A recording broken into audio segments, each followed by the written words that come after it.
It's 4 p.m. Stand up. It's count time. It's time for every man and woman to stand up and be counted. I'm Brother L.D. Azoba, and I'd like to welcome you to another edition of Count Time Podcast. Now, we got a wonderful story here to tell, to share. We brought a friend. I met her several years ago. We'd like to welcome her to Count Time. We'd like to welcome Joan Garner. Joan Garner? Joan. Joan Garner. Spell your first name. Joan. So just Joan Garner. Correct. Okay. Welcome to Count Time. And we brought you in because you've been going and moving around for quite some time, sharing a story that many have forgotten about, but need to stay alive because of the greatness that these people who was involved, things they did and what they stood for back then. And your dad happened to be one of the warriors and on the front line of what happened in, what it was, 1960? 1960. So you tell us, first of all, welcome to Count Time, Joan Garner, and we're glad to have you. Now, you're a young lady. Correct. Now, you was born when? I got to ask that question. 1976, bicentennial year. Bicentennial? Yeah. You know your history then, I guess. Oh, yeah. And what's your mom and dad name? My mom's Margaret Jean Saison Garner, and my father is John B. Garner. John B. Garner.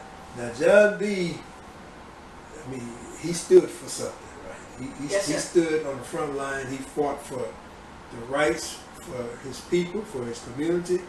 Even until he came to another city and stood and fought for his people. Now, who is John Garner? He's my father, or he was my father because he's deceased now. Now, how, any other brothers and sisters? Just me. You're the only one, the only child. Yeah, only child. And only surviving that he even here to tell the story. So we are truly honored because you are here to tell the story, and you have been working, researching, doing all you can to get this story out, to keep this story alive and vibrant, and to make sure that people remember what these young people stood for. Correct. Now, what did your dad and what it was, 16 altogether? It was 16 total. They sat at 3 different lunch counters. 3 different lunch counters? Yeah. And it was 3 different groups of people. So the first group sat at Crest, downtown Baton Rouge. And then my father sat at Sitman's drugstore with Mr. Vernon Jordan from Baton Rouge, from Scotlandville. They were both from Scotlandville. Okay. And then there was a third group that came after them that sat at the Greyhound bus station. Okay. Yeah, so the first group sat on March 28th, 1960. And this is the start of the sit-in in Louisiana. Correct. Okay. Yeah, and the second and third groups that my father, he was in the Sitman's drugstore group. Spell that Sitman. Sitmans. Okay. Yeah. That was March 29th, 1960. And then on March 30th, 1960, there was about 2,000 students from Southern that marched to the state capitol, went to the state capitol to protest both segregation as well as the response of Southern's administration and being complicit with the Louisiana State Board of Education and suspending the students indefinitely. Now, your dad and 15 others, took on this. Did your dad ever tell you how they even got started with this? What made them decide to challenge the establishment in Baton Rouge? That it was students at Southern University. Correct. Was he a freshman, a sophomore? He was actually a law student, first year law student. First. He was in law school. Yeah, he was in law school. So he put himself on the front line, knowing that there was consequences to it. Correct. Now he was a student at Southern University, so he had already graduated and moving on to the next level. Right. He had graduated from Southern with a bachelor in animal husbandry. He had 2 bachelor's degrees. One was animal husbandry and the other one was vocational agriculture. So he was an ag man, so he's gonna be a lawyer for the ag people that's coming back then. There was a lot of lawsuits being filed in agriculture with the black farmers, and all this stuff was going on too in the 60s. Right? I'm not really sure, I guess, what his intended path in in law was, but I do know that he was a law student at the time. And he also had just returned back from the military because he had gone through the ROTC. And when he went to, he was basically returning back from the military. So he was in the Army as a commissioned officer and had returned and then went into law school. So he was served this country. Correct. What war was this? He wasn't in war, it was peacetime. It was peacetime? Yeah. Okay, so he didn't serve in the Vietnam War or anything like that. But he did go to serve, although it was peacetime. So Correct. He represented the United States. So he came back because he fighting for rights in other places. Well, he was domestic. He didn't go abroad. Yeah, but still, when you join the military, you're here to protect, to serve. Correct. For the betterment of the country. Correct. So wherever they send you, abroad or near, you still have to fight for the right. So he learned then where I have to fight for my own rights. My own people is here suffering, and we have to fight for this too now. So I'm just thinking for him as a young man. That's how I would be thinking. If I go serve you, I go serve this country, and I can't get any rights or benefits to sit at a lunch counter in this country. Well, we do know that the first wave of people that were involved in the civil rights movement in the 50s and the 60s were actually World War II veterans, in which my father was not. But then a lot of those individuals did go overseas and were oftentimes treated better overseas than they were here. Matter of fact, a lot of them didn't come back. Some of them didn't come back because they stayed where they were and married.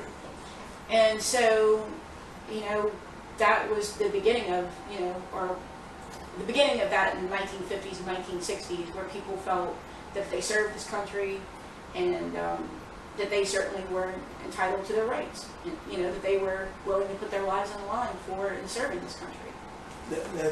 Now, when your dad was still here, you and him had numerous conversation about this. Yeah, absolutely. I mean, my dad always talked to me about his life and his life story ever since my childhood. Okay. So, how old were you when he passed on? That was I was in my late 30s. Oh, so he was around. He was in your life for quite some time. Yeah. I'm trying to think. Wait, I don't remember. That's okay. So, but you know his story quite well. Then. Yeah, absolutely. Okay, then. Okay, so I mean that's good. I'm thinking you was much younger because he had you a little later in life. Yeah, he did. He had me, I think, roughly early 40s. Okay, so you was a surprise but a blessing. Well, my parents were married and they were hoping to have a child, and I came along pretty late, but they were hoping to have one, and I came along eventually. Now, how did you get in this struggle to make sure that your daddy and the people that and others that was there, even the ones to come, would get justice and be recognized or honored for what they did? Because at that time, Southern University put all 16 and a few other out. I think like 22 students they put out. I think there was maybe 18 at one point that were suspended, or that there was some discussion about suspending or expelling indefinitely. So I was aware of this history basically since my childhood. I did not become involved in it until 2004 it was, and that was the year that Southern issued honorary degrees to the students. They did not consult with us or ask us our feelings about the honorary degrees or anything like that. And your dad was still here? He was still here at the time, okay. And so was my mom. What my father, he didn't ask for an honorary degree. He always insisted that he made the sacrifice, and not because of anything for him to receive anything in return, but he did it because he believed it was the right thing to do. And he always impressed upon me as a child growing up to always stand up for what's right, to not count the cost. And so when they issued the honorary degrees, it was actually kind of just opening some old wounds for my father. And so I discussed this with Southern University and also the press at the time, because the press had basically represented or had covered the story or some part of the story indicating that all 16 students were was present. satisfied, right, with this honorary degree that was being issued. And so that's when I reached out to the press and basically said, my father, it's not what he wanted. What he really wanted was an apology. And there was some discussion in the newspaper where he had a chance to express that to the paper and was quoted saying that, he felt that an apology was appropriate for the role that Southern University played, their at least partial responsibility in the matter.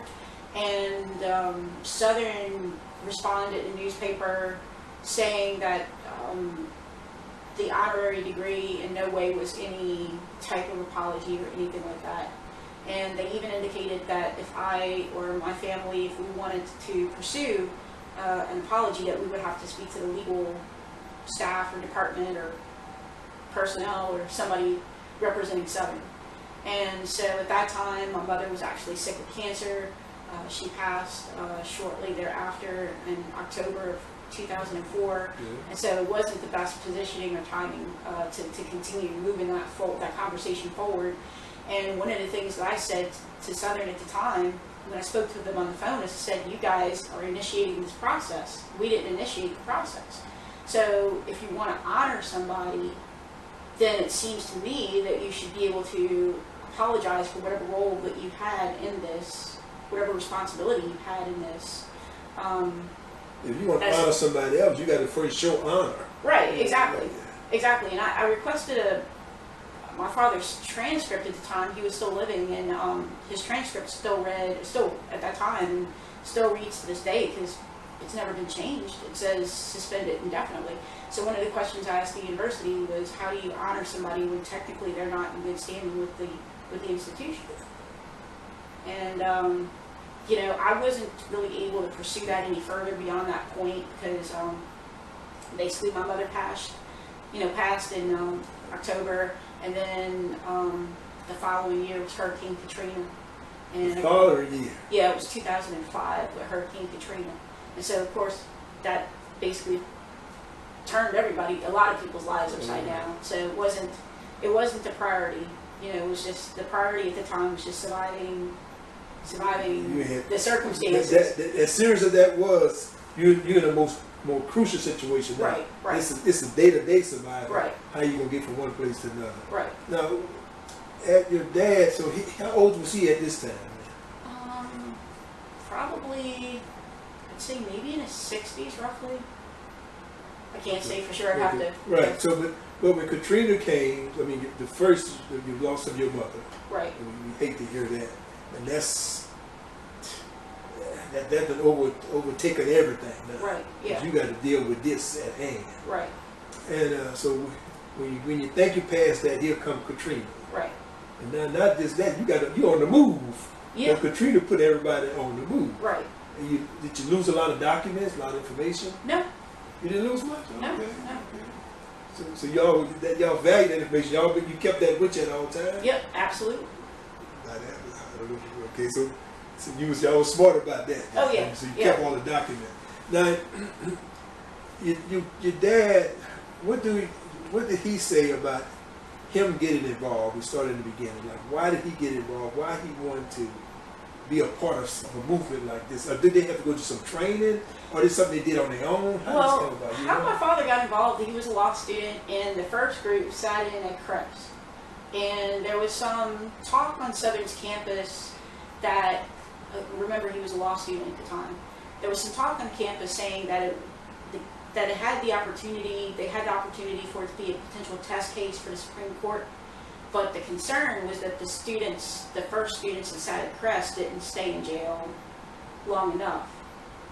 And so when I've researched it, what I found is that they were bailed out. The first group with Crest, they were bailed out in 3 hours. And so somebody approached my father and asked him if he would participate. And apparently he made the decision to participate. He did. And,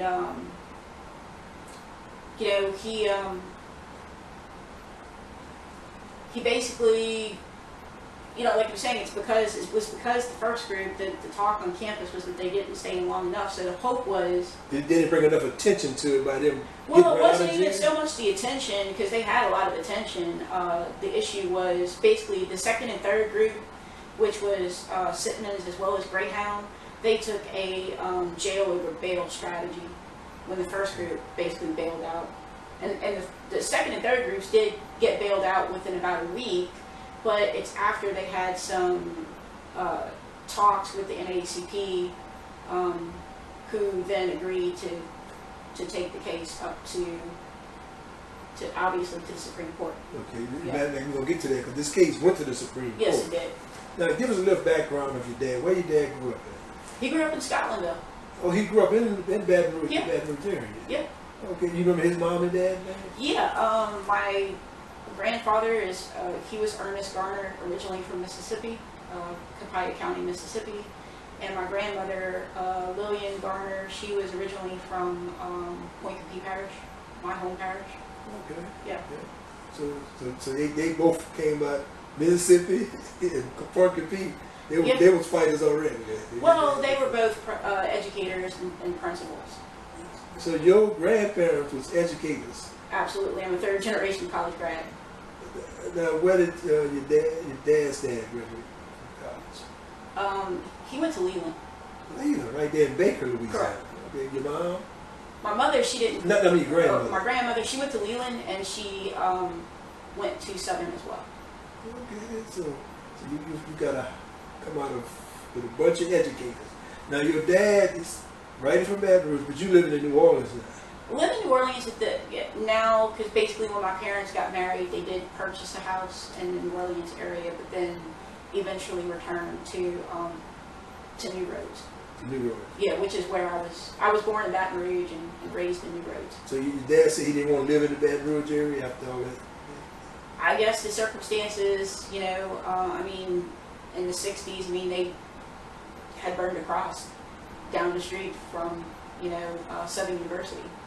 So, this is in 1960, so I'm just saying that the climate was a certain, it wasn't a hospitable climate at that time, especially when you participated in the movement, in the sitting movement. Okay, now a lot of people, they was suspended from Southern University. The 16 students was suspended from Southern University indefinitely, and they couldn't go to no school in Louisiana. That's correct. Did your dad go to school elsewhere? He went to Chicago. He did attempt to go to a law school out there, but basically fell into some hard times, and then returned back to Louisiana. So now, what type of work he ended up doing because of they locked him out of? Well, when he returned to Louisiana, he was an entrepreneur for a short time period. What he was what he had a restaurant / bar in New Roads called El Fosaria. Okay. Now say that name again. El Fosaria. Okay. And he eventually became a New Orleans police officer. All right. Okay. So that's where he retired from the New Orleans. He did not retire. Unfortunately, he was fired because of racial discrimination. And another lawsuit. Yeah. Yep. So that's been the story of his life. It's been the story of his life, and because he didn't play. He fought for what he believed was righteous. Right, and that's true. And one of the things I'm looking at, and even my own life, is understanding the amount of energy, the amount of resources that these types of fights require, and how it handicaps you in your life. And what I mean by that is that even if you're going to court on something, that can, depending on what the situation is, that could be years, or your life tied up in court. To bring in a little bit more present day, some of the things that I'm dealing with, because I'm continuing some of these issues. Basically, I haven't really touched this that much since 2004, when the honorary degrees were issued. But then there's some things that started to kind of, I guess, bubble up as time has moved on, including the Civil Rights Trail. By the Lieutenant Governor? Yeah, Lieutenant Governor Nungesser. There's the Louisiana Civil Rights Trail, and that particular marker is part of the U.S. Civil Rights Trail, because my father's, because of the, not only him, but the other individuals, the fact that that case became a U.S. Supreme Court case, so it's relevant to not only Louisiana history, but U.S. History as well. Now, your dad and others, when the Southern University decided to honor them about 20-something years ago, I guess. Yeah, it was 2004. In 2004, So, yeah. they decided to honor them. And most of the honorees attended. Correct. And the paper read that your dad attended. That was false. That was false. Yeah, so they did, I think the paper, if I'm not mistaken, read that his brother had accepted the degree. Yeah, his brother for him. accepted it for him. That wasn't true. I spoke with my uncle on the phone and asked him, and he denied that. I reached out to the newspaper and asked them, how did you report this? Because my uncle said that he didn't show to receive the honorary degree, and they said that Southern University had made an announcement saying that my uncle was there to receive the degree, and I said, well, according to him, that's not true. So they made a correction in the newspaper afterwards too. But the thing about these corrections is that it's kind of like this little small blurb. You never see it. Most people probably wouldn't have seen it. And your dad told Southern University that he was not coming. He didn't need to come. Yeah. Well, why would he not attend? Because once again, he felt that it was appropriate for them to issue an apology, and that still hasn't happened. And this is what 2023 at this point, and I'm currently requesting that from Southern University still. Oh, so you still requesting Southern Absolutely. University? So you honor your dad Correct. by requesting Southern University to apologize. But also you have something else on the horizon. What is that? Yeah, so it's actually, I think, multifaceted, because there's a lot of different components to this. And when I say components, what I mean is that Southern University acted in concert with the Louisiana State Board of Education. They're the ones that really initiated the suspensions, or the indefinite suspensions, and Southern basically was the hatchet, that executed the suspensions. And so the student body at the time was dissatisfied with the administration's response. And so, one of the things I think that I'm saying here is that when I say it's multifaceted, so what I'm saying is that you have Southern University, you have Louisiana State Board of Education. That State Board of Education doesn't exist anymore, because currently what we have is Bessie for the younger. For Rokia, I guess high school. High school and below. Yes. And then there's the Board of Regents for college, Right. the state colleges and universities. And so that is overseen by the governor of Louisiana. Well, I mean, it's not. It's under the fall under the governor. I mean, I'm not going to say it's under the governor, but I mean it's part of state government. Right. So, but where the governor comes in is that in 1960, Governor Earl K. Long basically said in a newspaper that if the students were dissatisfied, that they should return to Africa. He also said that he would donate a sizable amount of money to purchase a boat to send them to Africa. Earl K. Long. Earl K. Long. Governor Earl K. Long. Yes. So I've presented that to Governor John Bell Edwards, and I'm also asking for apologies there, because I was said through the Office of Governor, through public channels. And that's written. This is written in the newspaper. In the newspaper. Correct. So I've also sent, when I sent the information to the governor, Governor John Bell Edwards also sent a copy of the newspaper so they can read it for themselves. No, you're not making this up. I'm not making it up.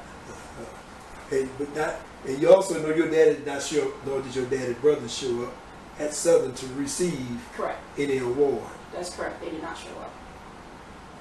Now, that was your dad he already been through a whole lot already. You figure, you want to right the wrong. He's at a later stage in life.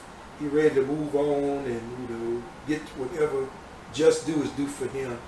But he still refused because the condition was not as favorable for him as he thought it should have been. Because you're not offering me, you're not allowing me to be a part of it. You're telling me what you're going to do for me.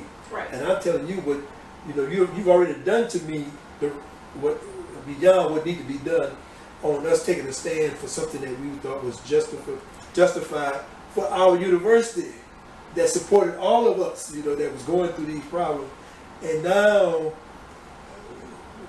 our life, our future, our careers has been damaged. We went through a whole lot. My reputation has been tarnished. And you telling me that you just can't, as a young man, I'm fighting for the rights of our people. And you tell me y'all can't even issue an apology? And Southern University refused to do that, you tell me. Yeah, and not only that, it's interesting because even at the unveiling ceremony, some of the language that they're using is that they're saying that Felton Clark was concerned about the student body. I found a document, and where this language seems to have first started was the State Board of Education, the Louisiana State Board of Education was saying Felton Clark was concerned about the student body. So that language still exists today while they're saying that they're honoring my father, but that language came from the State Board of Education that Southern was complicit with in having the students suspended indefinitely. So it's a contradiction. Well, it's a contradiction, but I'm going to cite this because I had a chance to interview someone by the name Joan Big Duck Smith. You know that name? Yes, I do. And he was a part of that. Yeah, he came, I think, after my father. Yeah, he was a part of that. And this is how he said he felt. And when you think about it, you understand. He said, yeah, I was mad. I was sitting in jail. He said, but Felton Clark sent. He said, I don't know if it was his wife, his sister, or who it was, but he sent someone to check on him while he was sitting in jail. He said, at the time he was still mad because the university did not support him. He felt the university did not support him. But he said, as he gotten older and see the bigger picture, this man, Felton G. Clark, is over a big university. And the pressure of the weight of all the students was on his shoulder. Then the weight of the other folks standing by, the governors and the authorities that may be controlling the money, they're sitting there. Well, if you don't do what we say do, we might shut this university down. Well, one thing I'd like to say in response to that, I disagree with Big Duck on that.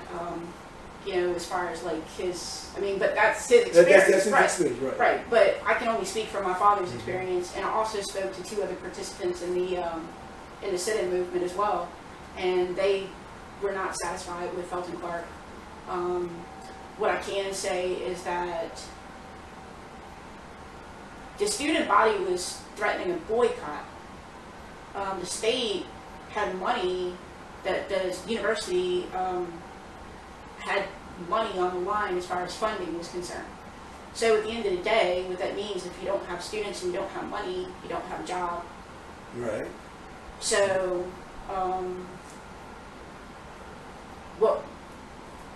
doing what was right was sacrificed.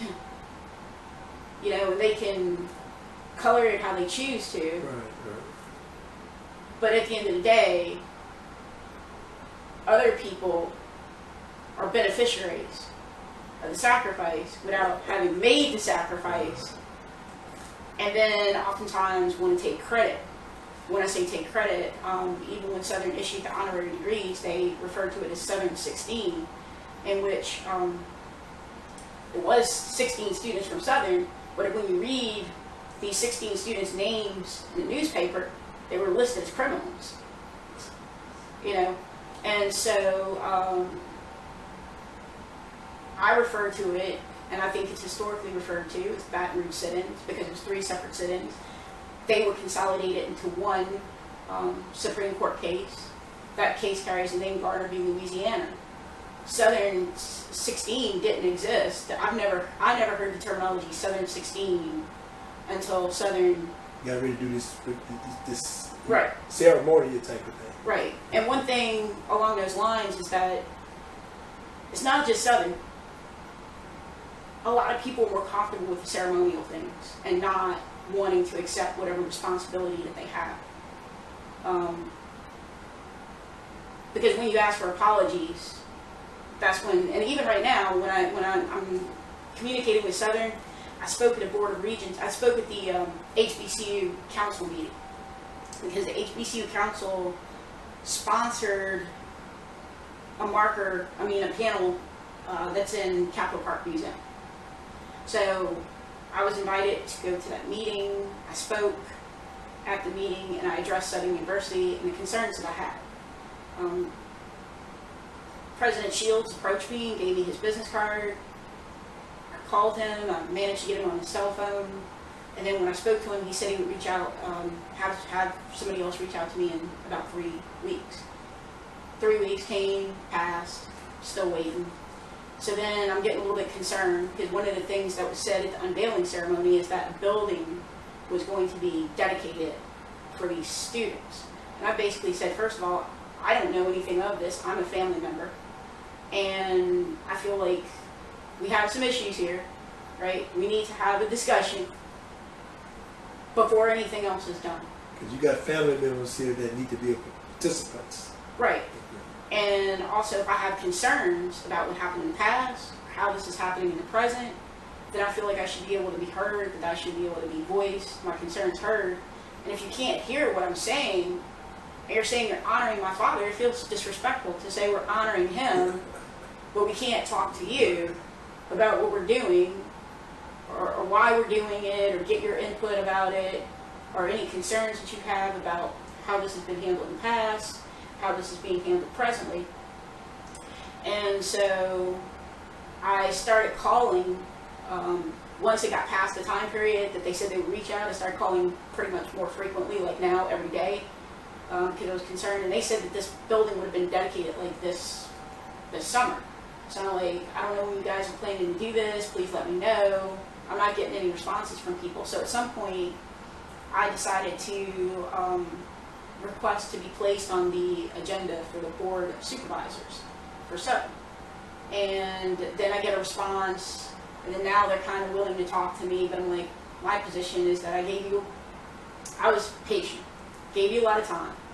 And so for me at this point, it feels like now you're willing to talk to me almost immediately, because you probably don't want this to go up the chain of command.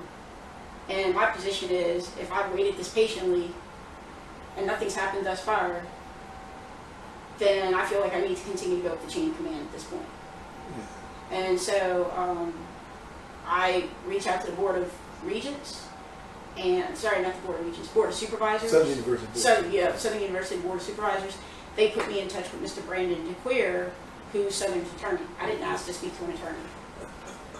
You know, and so I'm still not on the agenda for the Board of Supervisors. He did address the dedication of the building to some extent, and I basically wrote him back and I said, I have all these other concerns, so if you can't address these other concerns, then please allow me to be placed on the agenda for the Board of Supervisors. I'm still waiting. So although you moved to the next level, mm-hmm. and it got derailed again, just delayed? We'll see. I mean, I'm in a waiting stage right now. I don't know how this is going to play out. Now, what is Southern, what's the next move Southern is doing? They dedicating the building? Well, I don't know. Because basically they said that they would let me know as whatever moves forward from this point. So I'm just kind of like, they gave me the information about the building and that they were thinking for some time about dedicating it to the students. But it seems to be kind of ambiguous. I don't really know what the current status of that is beyond we'll get with you however we move forward. So I don't know.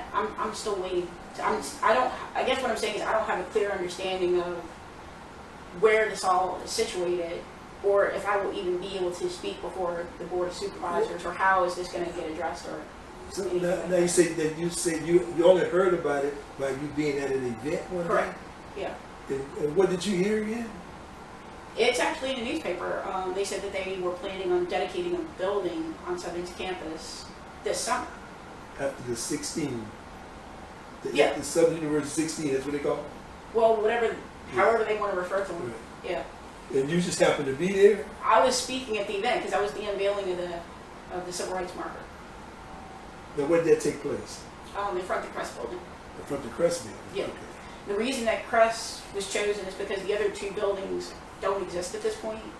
So the only building that still exists is Crest of the three facilities or buildings where the students sat at, so, for the sit-ins. I didn't know that. That's good to know. Personally, I think that it would be good to have some type of marker at the other sites as well, so that, the one in front of Crest does mention Sitman's and it does mention the old Greyhound station, but in an ideal world, I think it would be good to have some type of marker in front of those other places, even though those places don't exist. Now, you was making a statement about the markers, not just a marker. Mm-hmm. You thinking that? What's your views or perspective of the marker? Yeah, even though the marker, that's part of the U.S. Civil Rights Trail and the Louisiana Civil Rights Trail acknowledges Sitman's and Greyhound, I think for historical context, it would be good to have something, even if it was a smaller marker, at those locations, even though it's not the same buildings there.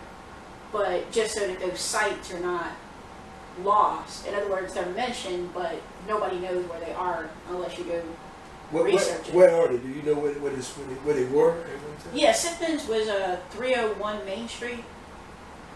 In the same area. Yeah, so it's all in the same area. And then the other site, it was not the current Greyhound station, but another Greyhound station. It was in that general area. So for as you saying that, I think that's good what you're doing. We appreciate this. Mm-hmm. But there was two other locations that people need to know where they was located at. Right, and those two other locations are mentioned on the marker, the one that's in front of Crest. But for the, spatial understanding of it, there's no way to know where those are unless there's something there. Right, because although they mention it in 20, 30, 40 years from now, nobody know where those big places are. Well, chances are people don't know where they are right now. I know. Right. I've heard about it. I can't even tell you where those areas were located at. I did not even know they was in the same vicinity. Right, yeah. So that's good to know. Right. Now let's go back to Southern University, because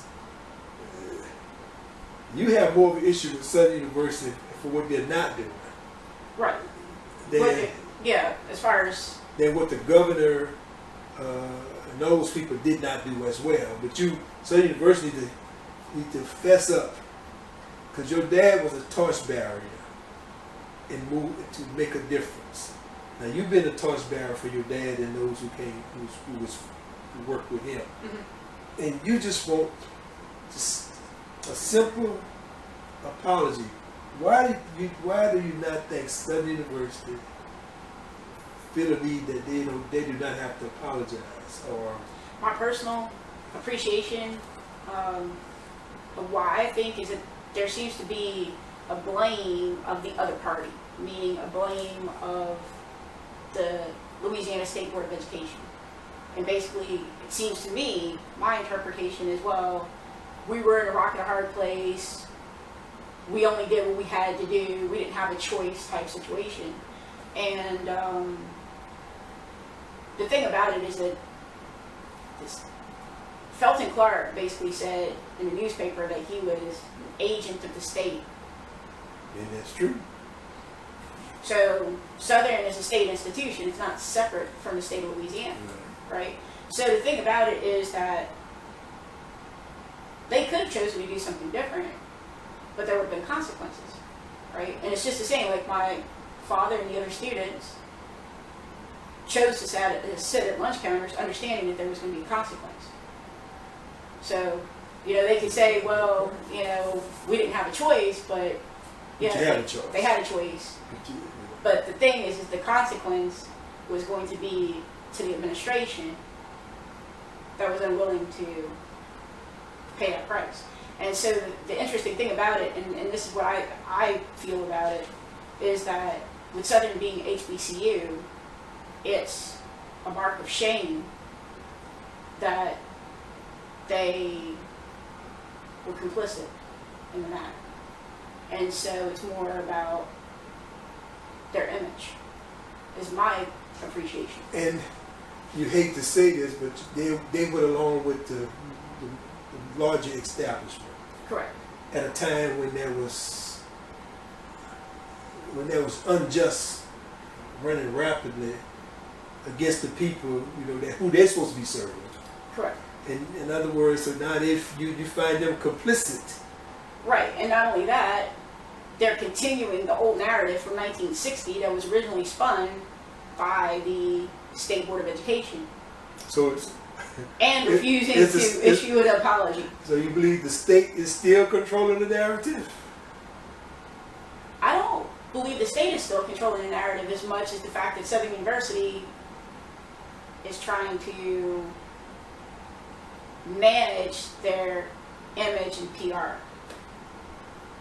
But for me, for Southern University, it'd be easy for them to apologize and move forward than to sit and hold the blame or take a position of innocence or any way to say we honoring you, but we're not going to say we had a role in what happened to these people. Because Southern University are the ones who that the paper read, that everything you read was they the one who let the students go, put them off their campus, even had them arrested. If they came, we're gonna have them arrested if they came back on the campus. Well, that was actually the 72 group. The 72 yeah, group, okay right. then. Yeah. But they couldn't come back to the campus, right? Well, they couldn't go to school. They couldn't go to school. So now, the interesting thing is that my father did continue to go to classes, and then they later at some point said, "Well, you were suspended indefinitely, so you know." Well, how long was that for? My understanding is that was to the end of that semester or something along those lines. Now, when did this happen? What day did this happen? See, the interesting thing is because I wasn't born. I mean, I have the dates that I can research in the newspaper and things of that sort, but as far as the oral history that was passed on, there are some, I don't have precise dates on some of the oral history, but I do know that it happened because it correlates with the narrative and the history that's in the newspapers.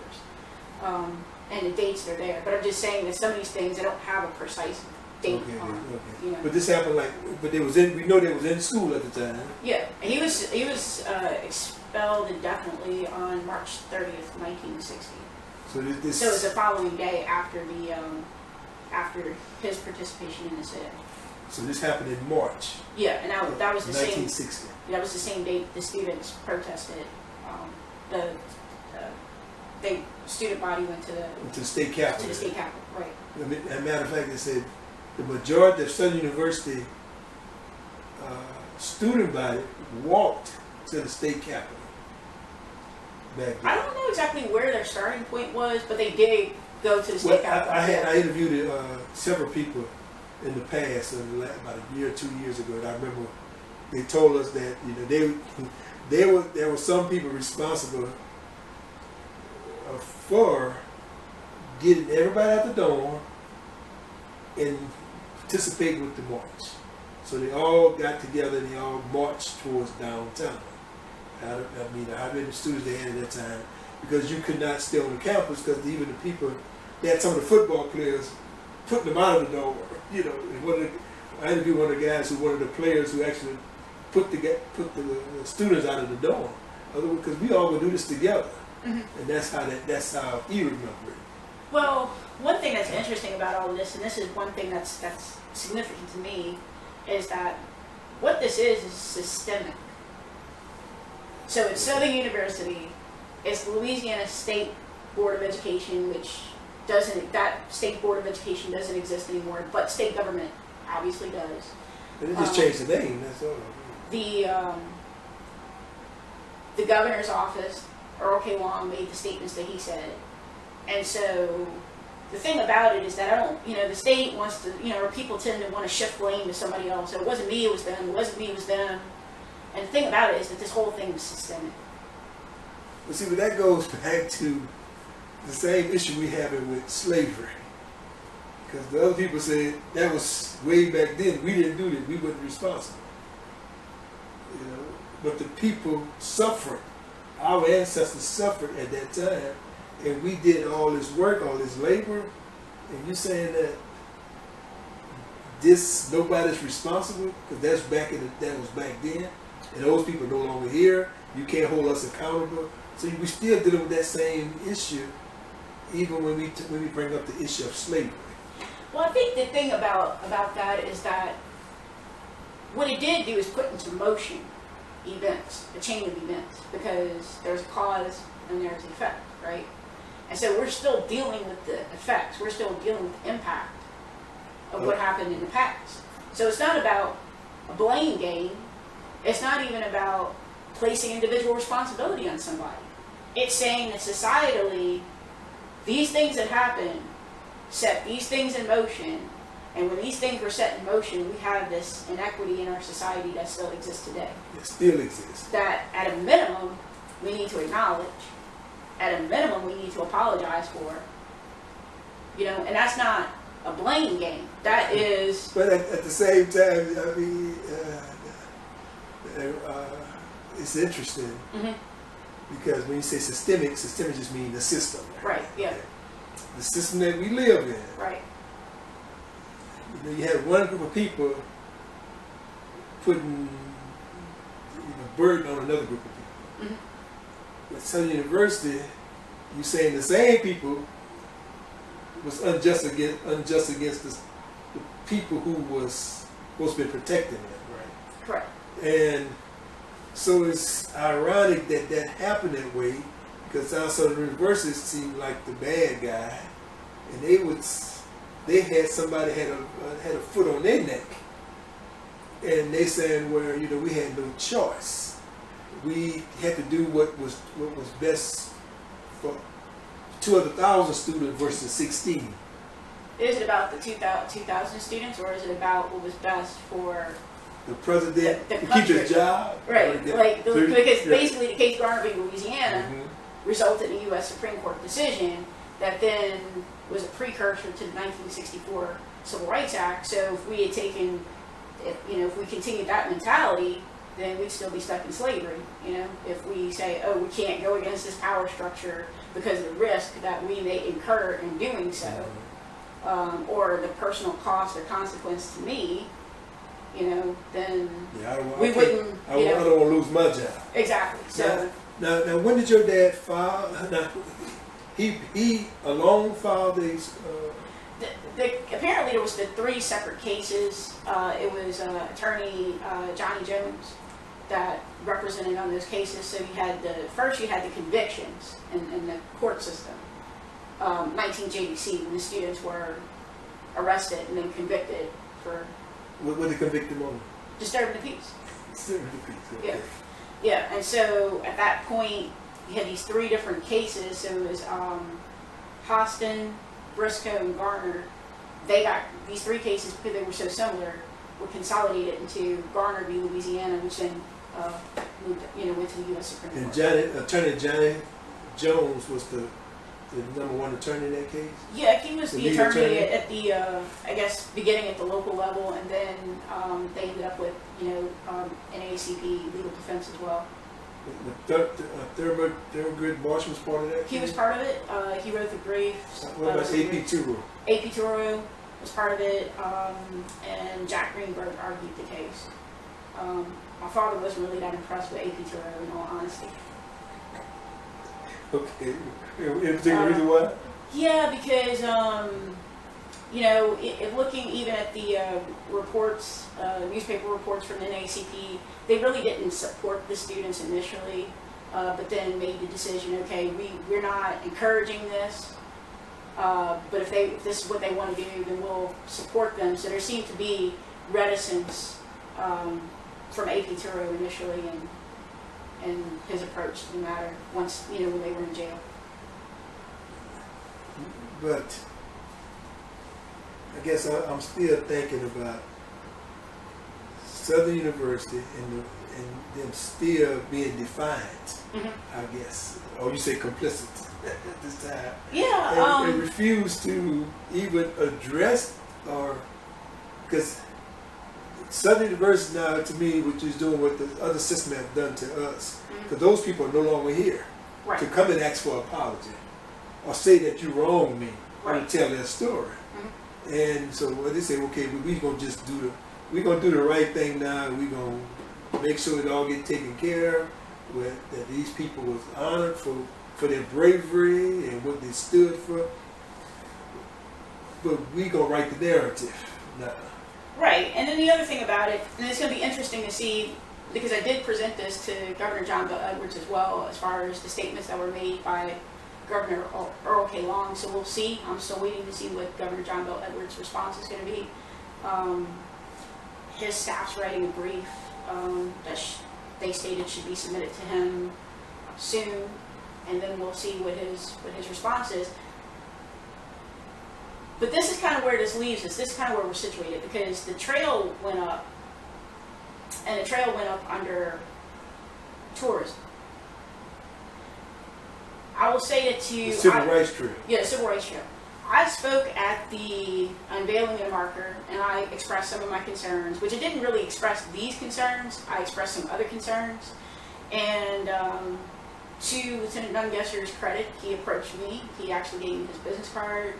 And a good contact, and he suggested that I write letters that he was willing to submit with a supporting letter with his letterhead. So one of those letters went to Southern University asking for apologies, and the other letter went to NOPD. New Orleans Police Department. Now, what happened with the New Orleans Police? How did the New Orleans Police Department get into this? Well, because one of the things I'm talking about is that when we're looking at this thing systemically, my family and my father has suffered injustices for decades now. And so one of the discussions that came out of this was, okay, well, what happened to your father after the Civil Rights Movement? Okay, and then when I started to get into that discussion, then it leads to the fact that my dad was a New Orleans police officer. He served with honors, but he still suffered discrimination. As we discussed before, still having to go through the court system, still taking financial losses as a result of this. And so... Now what happened that your dad was discharged from, not discharged, he was fired from in New Orleans Police Department? Well, the federal court ruled that he was subject to racial discrimination throughout his career. So the issue is that there was discrimination, and we know historically. So your dad filed for discrimination. Yeah. In New Orleans, I guess the New Orleans Police Department. Correct. What year was that? Case I think was ruled on in '78, so I think it was initially filed maybe '75. I can't say for sure. Somewhere in that range. And so he taken on the job at the New Orleans Police Department, but in 3 to 5 years he was. It was 8 years total. 8 years. Yeah. Then he was fired. Yeah. So I think he started working in '68. And what was the specific reason why he filed that you remember? You said discrimination, but what happened? He was fired. He just charged the police department with discrimination because of a particular matter that happened? Yeah, he was fired from the police department, and then basically he said that. Oh, that's why he was fired. Yeah. Now, why did the police department say they fired him? They said that he didn't respond to a order that they gave or something like that. But that's a whole other scenario, a whole other case. Okay. The bottom line is that where he was responding to was now putting my mother at risk because they lived in this neighborhood. And so he had concerns because of, the fact that he obviously had been discriminated against all of this time. And my father always, was a brave man, put himself at risk. The record speaks for itself. But when it now came to his family being at risk because of basically how this was all set up, because of the racial discrimination itself, then So, there was a setup type of thing. Yeah. I mean, that's my interpretation of it, because at this point it was putting his family at unfair risk or undue risk because of the situation that had been caused. So your dad continued to fight. Yeah. I mean, for justice, I guess an unjust system. You know, many might say it wasn't unjust since you got out of maneuver in the system. You know, writing out and telling the story, you're telling your dad's story. Right. In more of in a written form. Right. So it speak even that much more because people can sit and read right. and feel what you're saying and the importance of, you know, because you can set up so many different narrative and perspective of why this is important to you. Right. Because you know why, because it's important to your dad. Mm-hmm. Your dad articulated to you why it was so important for him. You know, thank you for the honorary degree, but that's not important to me at this time. Right. You need to apologize. Right. And I'm taking this to the next level too, because you know the civil rights trail is there, and it's under tourism. And so one of the things I said, even when I spoke at the unveiling ceremony, is that I believe that tuition waivers should be available for the families of the people who participated in the sit-in movement. The reason I'm saying that, you know, my father impressed upon me throughout my entire childhood that he did not do this to receive anything or anything like that. But the thing is that if an economy is going to be generated from this pain and suffering that people went through, first, I'm still waiting for the apologies. Like I was saying, you know, Lieutenant Nungesser has been supportive of me and has, you know, taken a lead and a role in helping to assist in trying to get those apologies. But I'm still waiting to see what's going to happen, right, as far as the apologies themselves are concerned. And so the point that I'm saying is that if we look at the economy, tourism,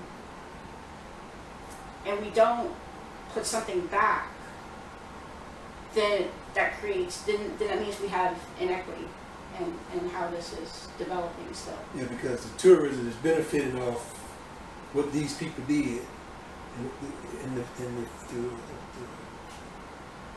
the monumental life impact on these people. Right. That you said, you hear now to tell the story of your dad. The impact was that he wasn't able to get a college degree. It's a law degree.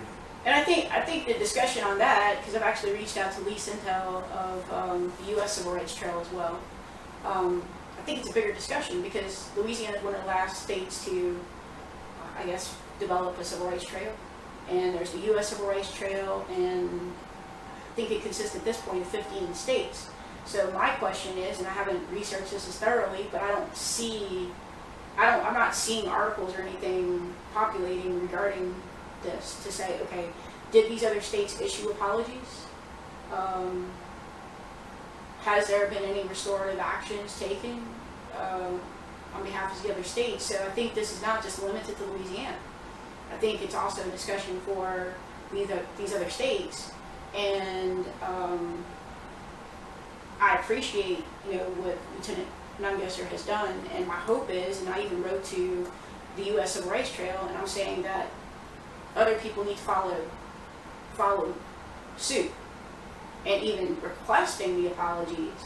But even with the request for the apology, there still is the act itself that needs to be done by the respective people or departments or. So no. Let's say Southern University next week call Joan and said we gonna issue an apology, official apology next week, the week the following week. We want you here, whatever. That will suffice that you can move forward from there? I think one thing that I've said is that this needs to be systemic. And when I say that, I'm saying that because Southern did not act alone. It was the state of Louisiana, it was the governor who was saying these statements. I was basically saying, Governor Earl K. Long, one of the statements he said was basically saying he trusted that Felton Clark was competent enough to deal with the problem by addressing these students. And I guess the indefinite suspensions, whatever disciplinary actions they would suffer. So my thing is that I think that this needs to be addressed systemically. I don't think it's a matter of one versus the other, because I don't want to have to be out here for the next 10 years going to this one and that one and this one and that one saying, hey, you guys owe an apology. I think that the same as they coordinated this effort, that it was a coordinated effort, a systemic effort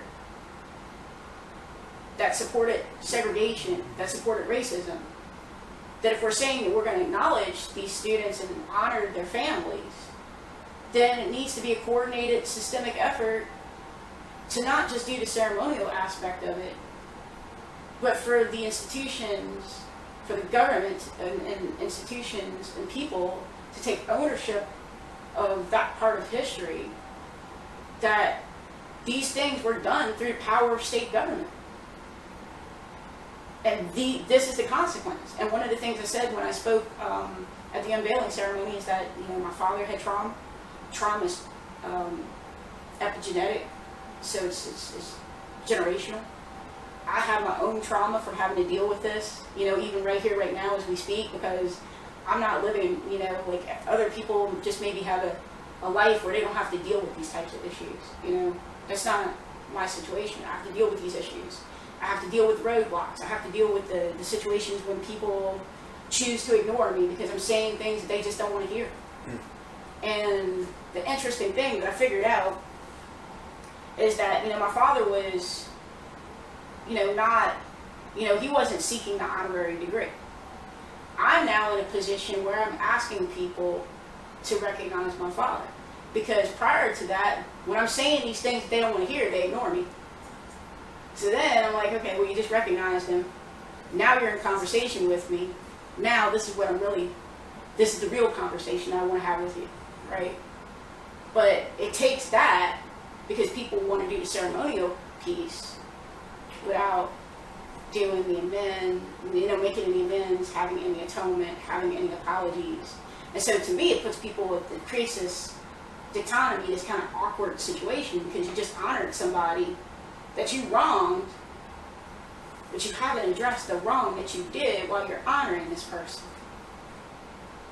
And you're still wronging this person and their family, because when I'm saying the things that you don't want to hear, you just choose to tone me out, to just ignore me. And I'm saying that if you're being sincere, if you're being authentic, if you're being genuine, if you're being, all of those things, then you would at least hear me, enter into a conversation with me, and figure out, okay, how can we work this out? How can we come up with something that works for you as the family member, that honors your father, so forth and so on.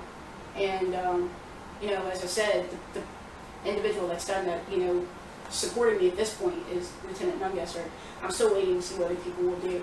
And the other people I've also addressed with this, because I didn't address this is the other piece that I asked NOPD for an apology on, is that both my parents in my lifetime were falsely arrested.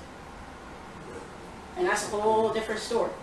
And there's a whole lot of documentation on that. So when I say what I'm saying, there's documentation on what I'm saying. And when I send things to people, I say, this is what I'm saying, and here's the document that I'm sending to support it. And then oftentimes people tell me, well, I sent too much information. So it's either send us an email, or you sent us too many emails.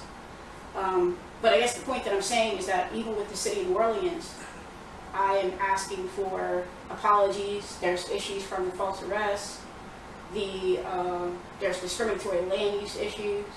There's all types of injustices that my family has suffered, that I'm still suffering the impact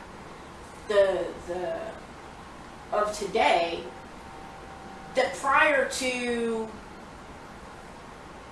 the marker going up, I can barely get somebody to talk to me.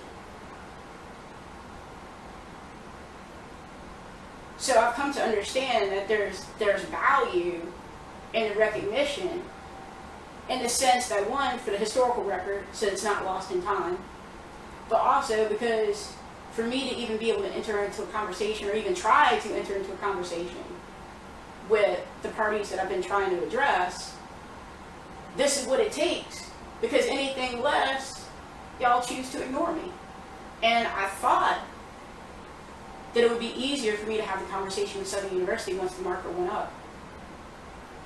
And they still are not talking to me. And now the Lieutenant Governor has forwarded a letter on my behalf to them, and we'll see what happens. But it takes all of this, and I'm still waiting to see what they're going to do. But it shouldn't have to take all of this, like, for people to address the issue. No, when year did that pass? 2012. 2012, when you took up the mantle to move forward. I guess in your mind you thought, okay, we're gonna get this done and move on. No, because actually, one of the things that I promised my father, he was in a coma, and he may have heard me, is that I would, make sure that his contribution would be known, that it wouldn't just be lost in time. When I made that promise to him on his deathbed, I had no clue how I was going to fulfill that. I thought I was over-promising something, to be honest with you, because I understood the level of resistance that I've had. When you watched that he had as well. Yeah, so I didn't think it was going to be anything easy. I didn't know that there would end up being a civil rights trail that would come up or anything like that, and so those things have now happened. And it puts me in the place that I am right now, where I'm trying to have these conversations with people. But once again, I think that the issues it's not just the individual issue of my father, it's the larger systemic issues that's not even limited to Louisiana. Okay, now, how many other of the 16, any of the 16 still alive? I'm not clear on that. I do know that, my father sat at the lunch counter with only one other person, who was Vernon Jordan. And he was gone in the military. Attorney Vernon Jordan? No, the Vernon Jordan from Scotland. Oh, okay. Yeah.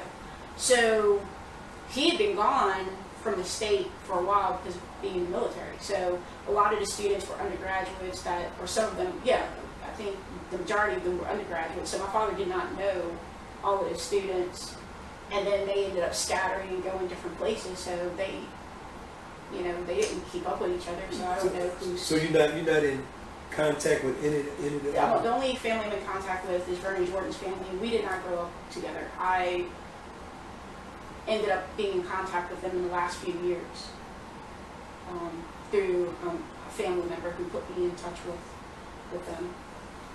Now, what would be interesting is that to start writing your book, and your book do have the happy ending of you accomplishing what your dad had wanted, So. Yeah, that's interesting, because right now just name the book Apology. I don't even know what the ending is going to be. That's the interesting thing. I can write the part that we know, but as we speak right now, there, as I'm saying, I've submitted these things to the governor. I've submitted them to New Orleans City Council, to the mayor of New Orleans, relative to parts of relative to New Orleans, to Southern University, to the governor of Louisiana. I don't know how people are going to respond. What I can say is that where we're situated right now is an interesting place, because we have the honors and the commendations for a person who's been honored, but yet the person was wrong by the entity that's doing the honoring, and that entity that's doing the honoring has taken no responsibility and made no apologies and done no restorative action in any way, shape, or form. Well, that's what continues to happen in our community. That's when I share with slavery, even in our day of time in Baton Rouge with Alton Sterling and George Floyd. It's like, okay, we'll give you this, but ain't nothing else coming with this. Nobody feel the need to apologize. I think the interesting thing to me is that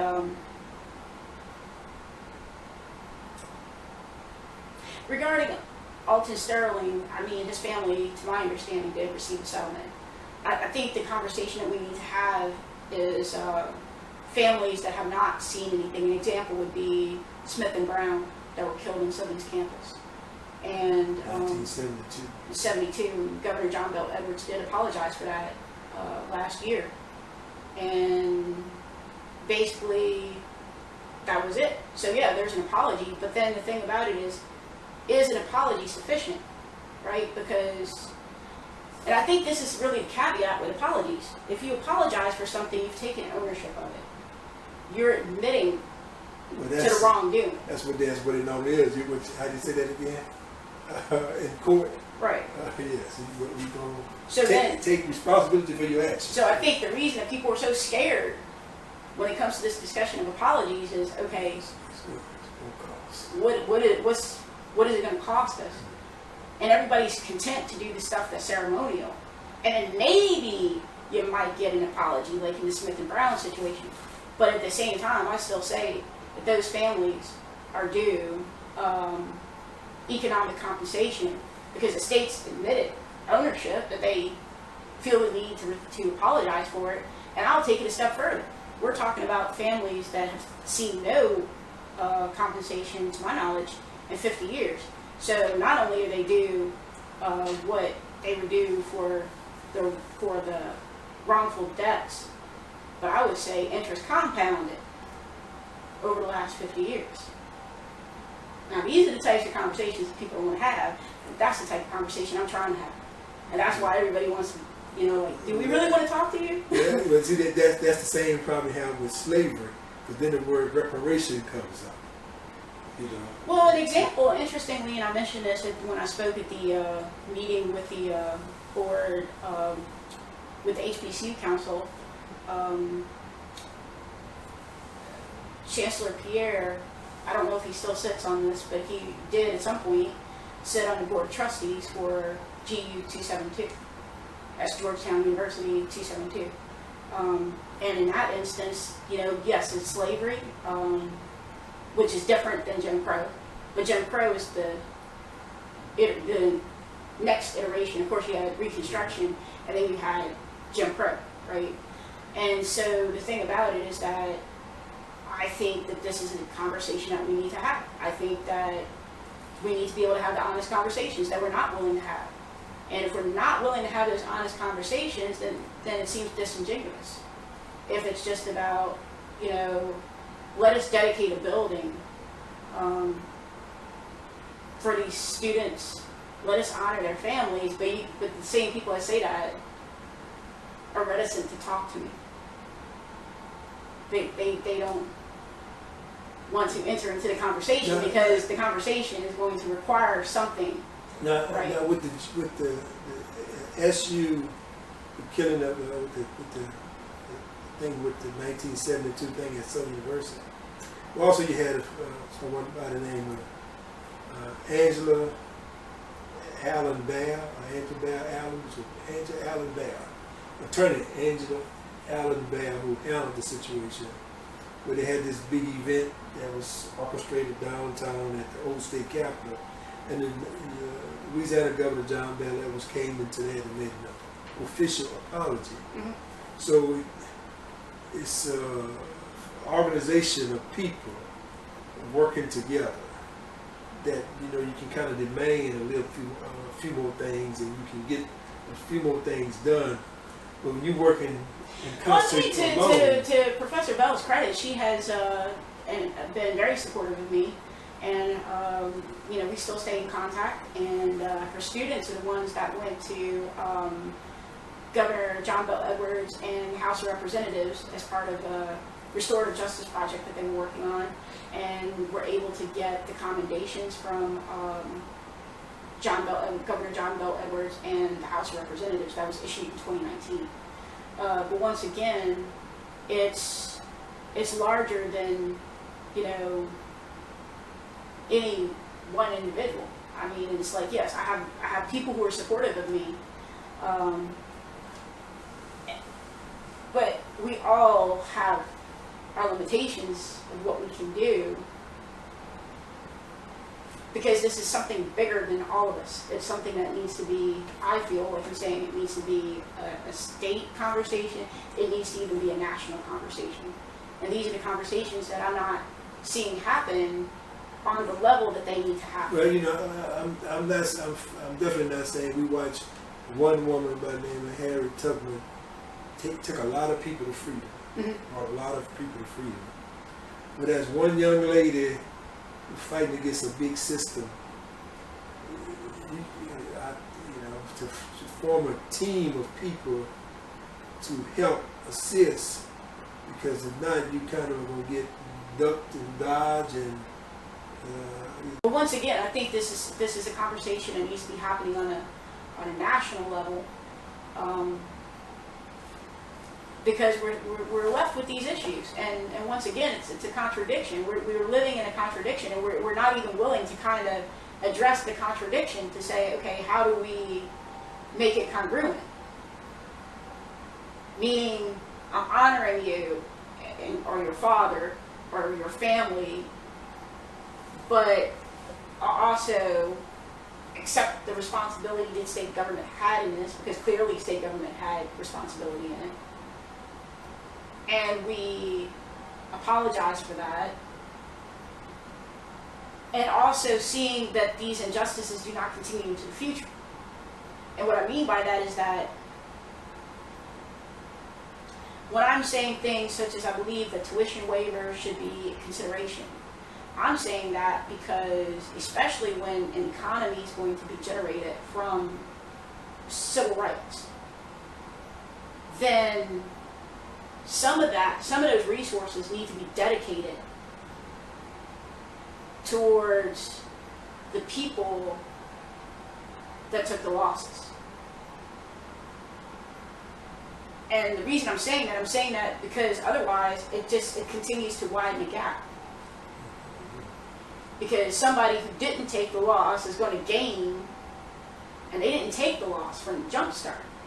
And they're gaining from somebody else's sacrifice, and that person made the sacrifice, and their family still is, in this cycle of being sacrificial in this. Or their community, the community that was harmed, the community that was wrong, but we're not bridging the gap to say, and to show you what I mean by that is, like, for instance, the students that were expelled from the university, they were paying students. They were paying for their education, whether their families were paying, whether they were paying individually, whether they had, maybe some other source, whether it had been like military, whatever the case may have been. So the state took something from somebody, legitimately took it. So my thing is, okay, if we're gonna capitalize upon this history for the sake of economics, then the state also has a corresponding responsibility to not only apologize, but even more so, since money is being generated, the intent is to generate money from this, to put back, to restore, to return what they took. And that's not giving anybody anything. Because if you took something, you put it back, you return it, you're only doing what's justly due. You're only doing what's justly due. Now, that's not to say that there won't be some type of increase in that. What I mean by that is this. If money was sitting in the bank for that period of time, it would draw on interest.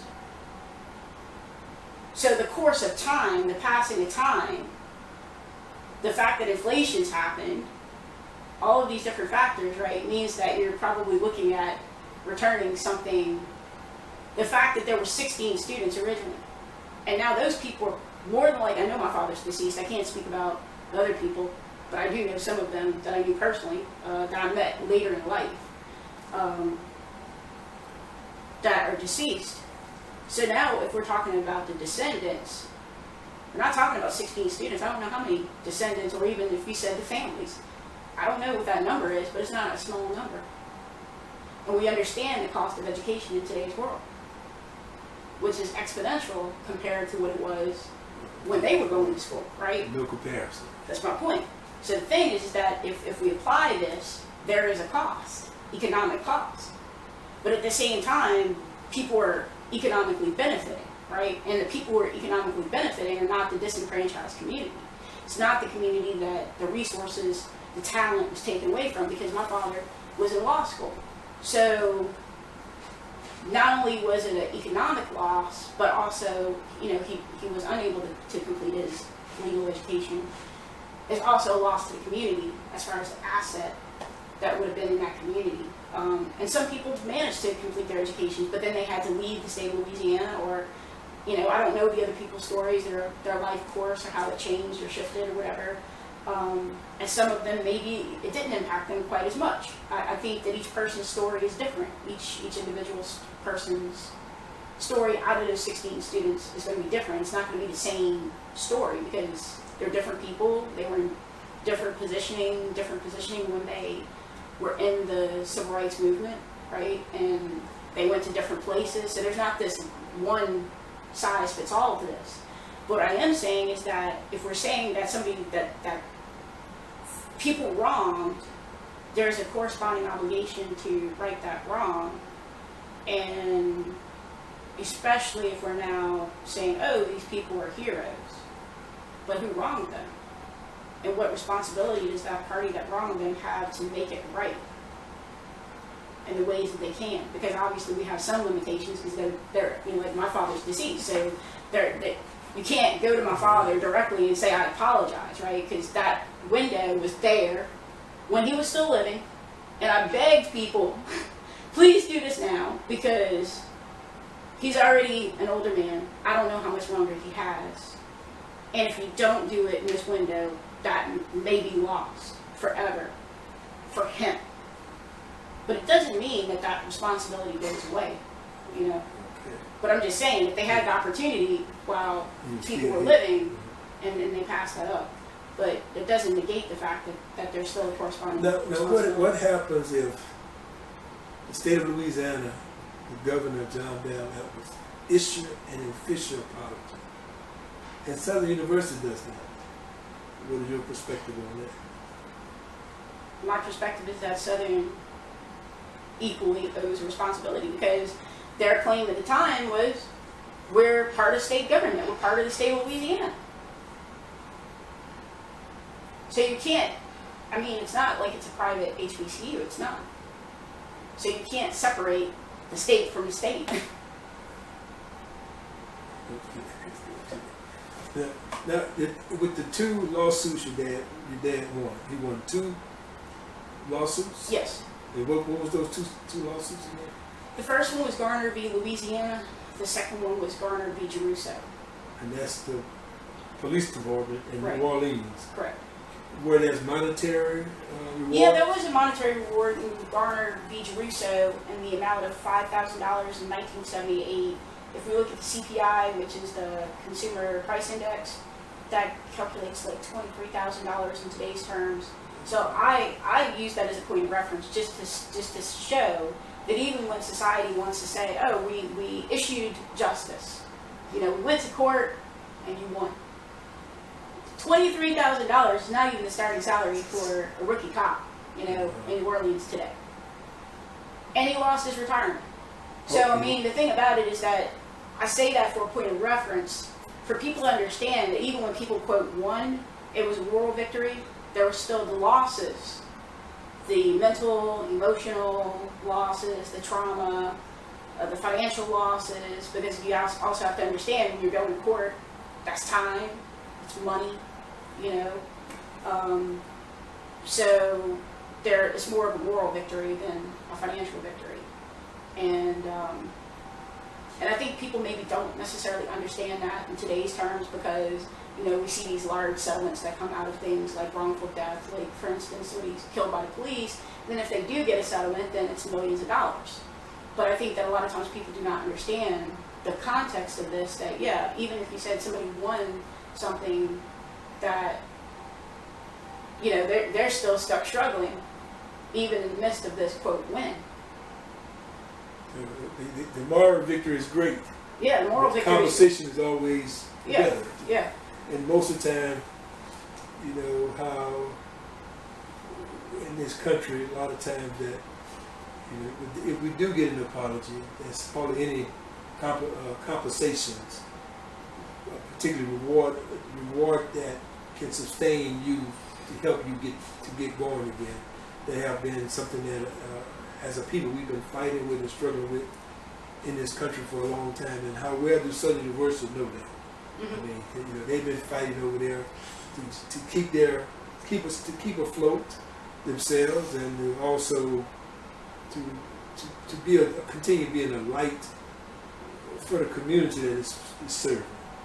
You know, because it's focused as an HBCU, and what that stands for again? Historically Black College University. So they're, you know, they're supposed to be serving the underserved. And I mean, at this point in time, as far as I know about Southern University, I know they have produced great people, great men, great women, great leaders, great communities, activists, politicians, just athletes. Just, I mean, they have continually, even some world leaders, U.S. leaders, ambassadors to other countries. So Southern University have continued to do those things, and I just hate to see that something that you asking for is hard to come by.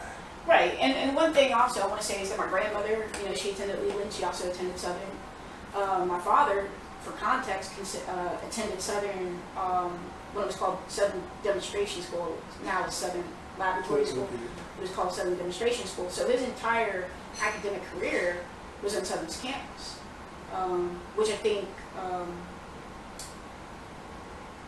caused him even more emotional, caused him, you know, contributed to the emotional pain that he experienced because of the actions that Southern chose to take, because that was his academic community, you know. And he actually lived only down the street from Southern University. So not only was it his academic community, but it's literally was in Scotlandville, the neighborhood that he grew up in and what he knew his entire life. Well, I don't think I do know and I can't tell that he created a warrior. He created a monster. Well, it was named after Joan of Arc. So. Okay, yep. Y'all both got this, I guess, similar first name, J.O. So. Well, yeah, I mean, but I was named after Joan of Arc, you know, because she was a warrior. Yeah. I mean, and you have stayed the course, and Dad and Mom has to be proud of you. I mean, but at a point in time, I know you get a little weary. Absolutely. I mean, you know, it's very exhausting to continue this fight, and then, you know, I have other aspects of my life that I try to manage as well. This seems to take up a good portion, a good percentage of my life, and you know, speaking about trauma, you know, there is trauma attached to this, and you know, it's unfortunately impacted my life in so many different aspects, whether it's family relationships, friendships. You know, the time and energy that this takes means that I'm, you know, kind of, in a sense, inhibits me from being able to move forward in life in certain other ways, you know, even financially, because I'm putting so much time and energy into something that I receive no compensation for. And the thing is that I receive so much resistance from people because they don't want to accept whatever responsibility is theirs to accept and just simply do the right thing. And that, to be honest with you, is very disheartening as far as the human condition is concerned. Because when you see people put up so much resistance to simply doing what's the right thing to do, it's disheartening. Yeah. And I, you know, it really sit here and talk to you and to hear the passion which you speak. And you out there fighting alone, it's like, who fighting with you? You know, who do you have to bounce this off? Who do you have to go to sit down and strategize, organize, to even hear your cry, even to say, well, okay, Joan, take a break, let's go back later on. Or, you know, who Joan have there in her corner right now? I mean, I have a few people I go to, a few confidants that I go to, but for the most part, Young. for the most part, yeah. You're one woman ship. For the most part, yeah. Well, I tell you, my hat's off to you. To see what I can't even imagine what you have, what you would do on a daily basis, and being a female, and to but to hear hear your cry, to hear your stance, and just to see, and you can, I can feel, how you've been traumatized yourself, and how you want to just get to. I just want to get over here. I just want to get to this point. Can y'all just please do this? Right. On behalf of my dad. That's all he asked for. That's all I want to see happen, because I can't spend the rest of my life just actually do a little something that's simple. But maybe sometimes, we all, want to make certain things happen, and sometimes a simple rethink, how you say, pull back, take your time, refocus. Mission don't change, but the approach does, and how and your strategy on how you gonna get there. So sometimes we got to just re-strategize. And for a one-woman show, like I say, I am amazed that you've gotten so far. You got the ear of Lieutenant Governor Billy Nungesson, and I applaud you for that. Hopefully the Governor John Bell Edwards, who is a good man, who really stands for something and want to make a difference, and he want to leave his legacy. What's going on at Southern University? I have no clue. I figured that'd have been the easier fix, but evidently it is not. So, but we just ask that you continue your journey. Maybe we got to come back again and when we get some resolution and have a further discussion, and maybe you have that book too. Yeah. I'll say this much: that I've been trying to close some of the things that I'm doing as far as meeting with people and having to send out as many emails as I do, so that I can focus more on my writing. Because I've probably already sent. Just as an example, I've probably already sent a book to the city of New Orleans just to try to get somebody to even respond to me. And that to me, it's unfortunate. You talking about just the New Orleans PD or the city itself? Well, basically, whether it's the mayor's office, city council, because I've addressed these issues across the board, right?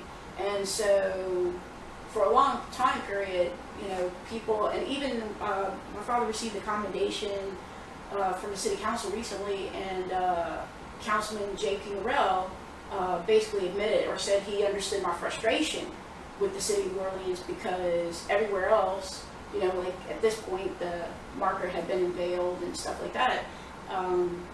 People have recognized my father, and he said that they're slow to the line in doing that and addressing these past wrongs. And even now, it's even after we went through that, it's still hard to maintain the momentum. I do have one councilwoman that I will be meeting with, Councilwoman Moreno. I will be meeting with her virtually. But generally speaking, it's hard to maintain the momentum, because it just feels like, people do the celebratory stuff and some kind of other. I don't know if they think people are supposed to be satisfied with that or what. But then when it comes to here's the other things, and I think part of the problem too is that it's not necessarily a clear-cut path on how to move forward to address some of these things. So what I'm saying to people, and I've never said it was a clear-cut path, what I'm saying is that it requires innovation. It requires the political will, because if the government figured out how to do all of these wrong things, y'all can figure out how to do it right. And even looking at the New Orleans City Council, a lot of them are lawyers. So it's like, if you guys put your heads together, it may not be easy. It may not be a clear-cut, like, here's the easy path. But I believe that if the energy that was put forward and doing wrong from Jumpstart is put into doing the right thing, that's the first thing. And a lot of this, has been discriminatory and things of that sort, because even the discriminatory land use issues go back to the 70s, and even beyond that, further back beyond that. But the point is that, to me, it doesn't. Oftentimes, what I see is that it doesn't matter what the composition of the administration is as far as demographically, like race or anything like that, because at the end of the day, the institution has its vested interest to protect. Whether that's its public image, whether that's because they feel like it doesn't matter if they're young or old, black or white. Most of the time, it seems to me that their motivation is, how do we protect the image of the institution? How do we protect the finances of the institution? And if it means we continue to do the wrong things, if it means we continue to ignore you, then they'll continue to ignore you or continue to do things that are wrong to protect the one thing that was wrong, because it's going to cost too much, in their opinion, to do the right thing. And that, to me, is where the problem is. Okay, now,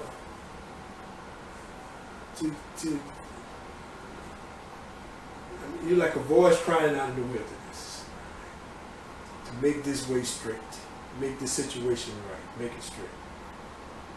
But what is your feeling now when all this keep falling to a deaf ear? How is this going to impact Joan? Keep you mentally, physically, spiritually whole as one human being. I mean, you know, we all get in fights, but this is a continuous. Yeah. I mean, almost like what they call that, death do you part. But you haven't made up mind you willing to do that. Well, the thing about it is that in a situation with the city of New Orleans, because of the discriminatory land use issues, I don't have the luxury to just leave, because I don't have the resources to do that, because of the situation that they created, the discriminatory situation that they created, which has negatively impacted my family, negatively impacted our finances, negatively impacted our property, that I'm basically in a position where if they don't do what's right, I'm kind of stuck with this. So I am fighting for my life here, because I do not want to continue to be in this situation for the rest of my life. I do not want to continue to live in a city that I don't even want to live in at this point in my life, the city of New Orleans, because I am forced to do so, forced to pay them taxes, because I have no way out because of the discriminatory nature of what they did and how it impacted my land, and my family's land and our property, and the positioning that it puts me in financially. So, if I want to fight for my well-being, I'm in a position where I have no choice but to do this, right? So even though your dad have won, like you said, 2 moral victories, they continue to let you have to continue to fight. Right.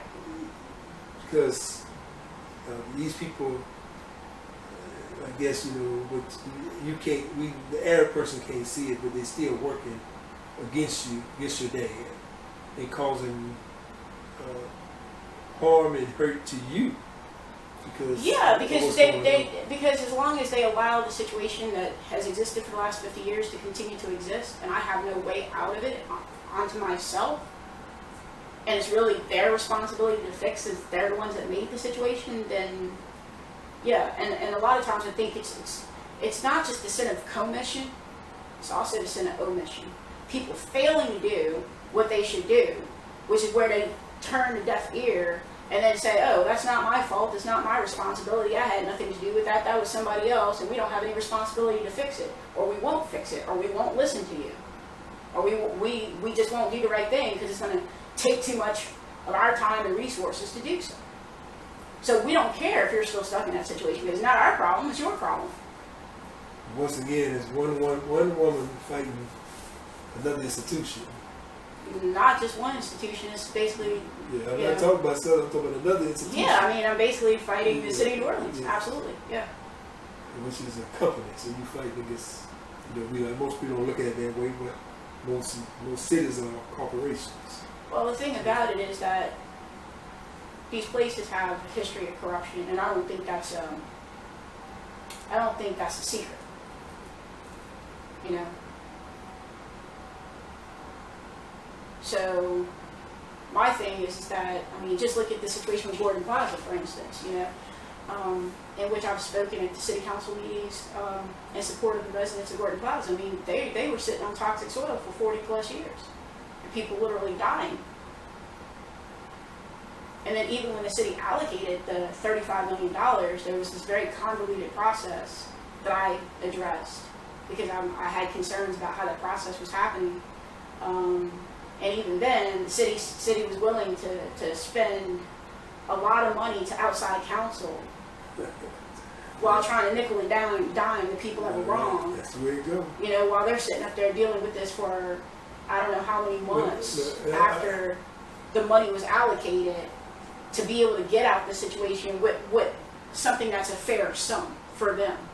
It's unfortunate in this country that the people who get the least benefit. I'm going to use an example of, I'm part of the NFL concussion program, and the people that get harmed, things that happen. When the NFL refused to pay the players, but they paid the attorneys millions of dollars. You know, so that never just don't make any sense. Right. The people that you could have just easily taken these millions of dollars you paid these attorneys, if you split that between the players, that'd have been good, right? But they paid the money to the attorneys, who got much. Attorneys have received 3 times or 4 times or 5 times as much as the players have received. And the interesting thing about that is that, you know, when it comes to finding legal counsel, it's been very challenging for my family to find legal counsel. Even though my father sacrificed his legal career, and I feel that some of the people who benefit, you know, from you know, the sacrifices that people made from, you know, Garner v. Louisiana, there are people that, I'm my father's daughter. I mean, just being real, there are people that have benefited far more than, I'm still suffering, I'm still sacrificing, right? But there are people who benefit from this in some way, shape, or form because they have the opportunities that they have today, and then they are not even fully aware, educated about it. And then if somebody like me goes to them saying, hey, look, I need a little bit of help, more times than not, I'm turned down because there's nothing in it for them, you know, as far as they don't see it worth their time, resources, money, effort, whatever the case may be, you know, and that's just the way it is. Well, on that note, we're going to have to say thank you, Miss Joan Garner, the daughter of John Garner, who was in the set-in in Baton Rouge at the, which facility? Sitman Drugstore in downtown Baton Rouge in 1960. And he's no longer with us, but his warrior daughter is, and she still is fighting. She has taken up the matter, and she made a commitment to her dad and to herself that she's going to see this through, whatever she has to do. And we were glad to have and host her here today and hear her perspective, hear her side and her story, her highs and lows and ups and downs. And we're going to just ask that you continue to pray for her and encourage her, because she's a one-woman show, unfortunately, but we have to believe that God will send her those, put those in her midst to give her assistance, to help her. You got to just know that they're there to help you. But thank you and welcome to being on Contact. Well, thank you. I appreciate it. And we thank you for being so open and honest, and we appreciate you. Thank you. It was a pleasure. Yeah.